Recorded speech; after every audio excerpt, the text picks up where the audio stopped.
Alright y'all, Nicki Minaj is going to war with Roc Nation, and most people don't know why. She went on Instagram Live the other day and accused Jay-Z of playing with her numbers.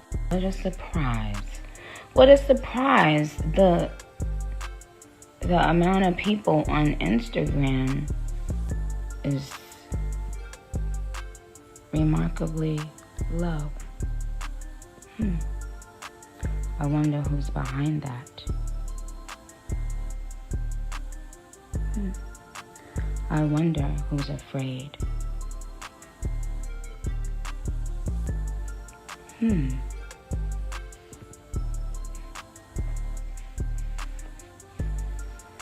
Okay, guys, that's all I wanted to see. What a surprise. Back in 2022, Nicki Minaj was complaining about YouTube shadow banning her music videos. They put Nicki Minaj's video as age restricted on YouTube, keeping her from getting viewed. Now, her claims against Jay-Z and Roc Nation all stem from 2015. Nicki Minaj was one of the co-owners of Tidal alongside Jay-Z, Beyonce, Kanye West, Rihanna, Madonna, and others. In 2021, Jay-Z sold Tidal to a company called Square and gave each artist reportedly a buyout as part of the deal. It was said that Nicki Minaj only received $1 million while the other artists received $9 million, and she mentioned her cut short in the song Fractions. While I count a mill, jigger what, jigger who?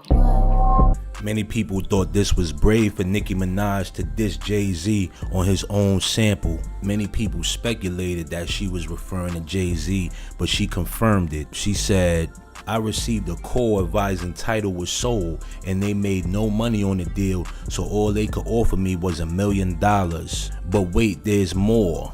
The lawyer advised that Deciphering advised him that I had to sign the agreement in 24 hours if I wanted the $1 million or the offer was off the table." Listen to the end of Fractions for what my response was. With Nicki Minaj being frustrated with the industry, she went on IG with Soulja Boy and claimed there was a lot of down low rappers in the music business. Now she broke the oath. Do you think it's a lot of undercover brothers in the industry? Oh no, Queen. We don't know nothing about undercovers. Oh no. We don't know about that. Okay. Because I do. You said what? Oh, I said I do. But my thing is, frustrated with the industry, Nicki Minaj decided to expose the inner dealings of the music business by exposing politicians and also people that took the jab. This made the powers that be even more upset. Let me ask y'all something. In the 10, 12, 13 years, how many every year, do y'all think that I would go on the internet and lie about being invited to the fucking White House? Like, what? Do you guys see what is happening right now? Oh my goodness. If y'all don't see, it's not even surprising to me that they had to use one of us. Like I said, the first time they used one of us, she was the first person that was used. Now they just use this man to come out and put this thing out saying that I wasn't I wasn't invited to the White House. Do y'all think I would lie about being like, what? Like what? So tomorrow when I do a call with my management and my publicist, who I follow both of them. You can go follow Sal and from Sal X Co and follow Joe, my publicist who works with Republic Records. They were on the phone call. And you know what the request was? We'd like to offer Nicki an invitation to come to the White House to speak with two people, the two names, what is that man's name? Dr. Fauci, and with the Surgeon General. And do you know what I said? I said, well, I would rather not have to travel. Can we do something like a live? And they said that they're open to me choosing a platform to do a live, but they have never taken that off the table for me to come to the White House. And so I said I would like to do. The other question is, they asked me would I like to do a private live or a private conversation or a public live, and I said it would not feel genuine if it was something that I discussed with them only privately, because then it would come off disingenuous to my fans, because it would sound like I was kind of like selling them the vaccine, and everyone agreed. So at around 5-6 o'clock, about 3 hours ago, they got back on the phone with my management and my publicist and said, they weren't too happy about me letting people know that I was going there, etc. Anyway, but do you guys think that I would make that up? So now this man tried to come on Twitter to try to make a fool out of me. Sweetheart, are you out of your mind? I'm not one of those people that y'all are going to be able to do this with, sweetheart. Okay? See, the minute you guys started going this hard is when this seemed strange to me. Like, and I'm not talking about the representative that Joe and Sal spoke to today. I'm talking about just the Democratic Party in general, and so many people jumping at the chance to, we can't make fun of the actual story anymore and talk about testicles and balls till they drop dead and make that a joke. So now we have to attack her personally. I want you guys to see what is happening.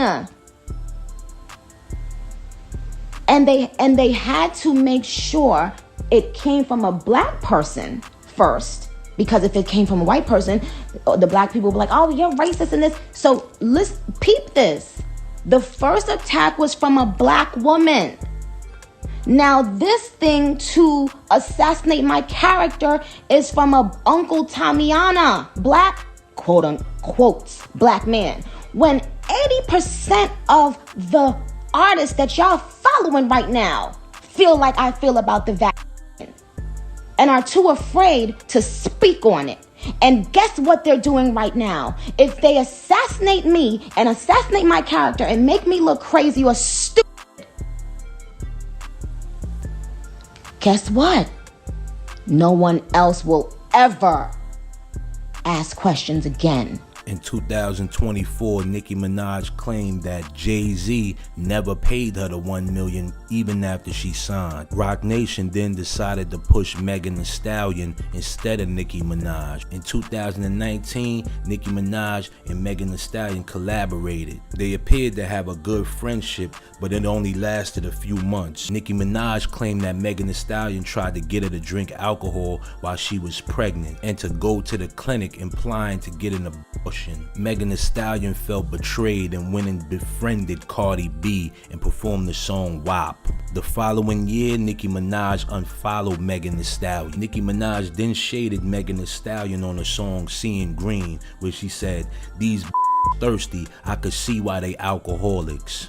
These is thirsty, I can see why they alcoholics. The beef between Megan Thee Stallion and Nicki Minaj continued to go on. Being that Roc Nation supported Megan Thee Stallion more, Nicki continued to take jabs at Megan Thee Stallion. On her song Red Ruby the Sleeve, she said, 700 on them horses when we fixin' to leave. But I don't with horses, since Christopher Reeves. Megan Thee Stallion replied on her song Hiss, "These don't be mad at Megan, these mad at Megan's Law. I don't really know what the problem is, but I guarantee y'all don't want me to start. Megan's Law line was connected to Nicki Minaj's husband, Kenneth Petty, who was accused of doing some nonsensical things. The beef between Nicki Minaj continued to go online, but not further. Nicki Minaj would continue to take jabs at Roc Nation for supporting Megan Thee Stallion. She would taunt Desiree Perez by saying, "I put out a single on my own with no support and it's still number 2, dissing Megan Thee Stallion." Since then, Nicki Minaj has been going on rants on Twitter, stating that Roc Nation has ownership over her social media accounts. She said, "They've had access to my accounts on all platforms. I didn't change the password either. I let them continue doing everything they allegedly did to demorate to me, and you have no idea how disgusting it gets. Enough is enough." Many people believe that she got with Kenneth Petty for protection after leaving Meek Mill. Being that Meek Mill is Roc Nation's little bunny hopper, this would only make sense to why she would need protection and would get involved with Kenneth Petty. She would go on to claim that she was being watched in surveillance, listening devices, cameras, car tags, pages you don't follow, the following section, spy. Nicki Minaj then voiced her opinions about Jay-Z sidelining Lil Wayne at the Super Bowl halftime selection. Most artists have no clue what is happening. Y'all don't know what the we go through. At the workplace, you know how many women, I said this on Twitter, get strategically blackballed out of their positions when they're a little too strong, when they're a little too smart, and get told that they're angry black women and they're having a breakdown? Nicki Minaj then dropped some paperwork on Desiree Perez, claiming that she was a confidential informant. She alleged that she set up artists like Tekashi 6ix9ine, Casanova, Tory Lanez, and more. Let me know what y'all think. Do y'all think Nicki Minaj is on thin ice? Could Roc Nation be after her career and life? Let me know in the comment sections below.